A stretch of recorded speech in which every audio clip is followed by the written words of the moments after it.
Maulan-ulan na morning mga idol. Si Mrs. nagluluto ng ano? Meatloaf. Ano sa English meatloaf lang? Metlog.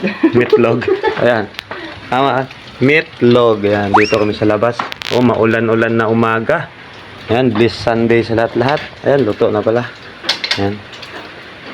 Ayan. Ito yung breakfast namin ngayong linggo. Sunday morning.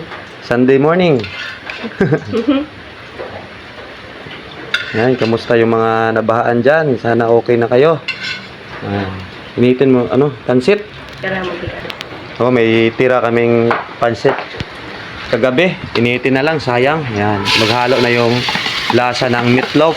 Itlog, meatloaf, pansit. Sayang naman pag itapon yan. Tapos lumakas palalo yung ulan. Grabe, walang tigil yung ulan. Sa Facebook, halos lahat binaha na. Kaya ingat-ingat tayo mga idol. Oh. Pati yung aso natin, nilalamig na. Ayan, walang tigil yung ulan. So, ayan mga idol, ready na yung breakfast natin. With kaping barako. Bagay na bagay talaga yan sa mga ulan na panahon. Please, no? May gatas pa sa labi. Kakagising lang. Isi.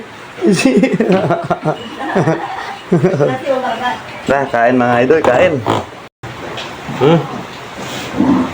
Let's eat. Chicken rice. Eat.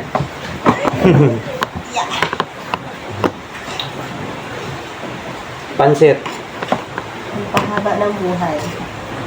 Paano pagpahaba? Utod-utod yun. Aman, kung pampahaba, ron naman, wag i-recommend at doktor. Meatloaf. Meatloaf. Kaya ano? Hindi mo pala siya baba.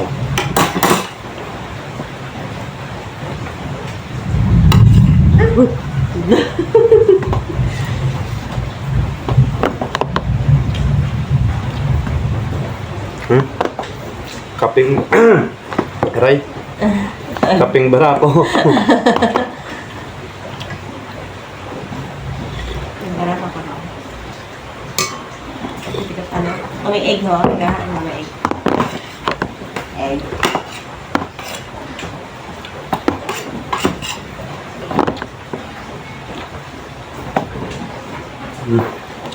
Kain muna kami.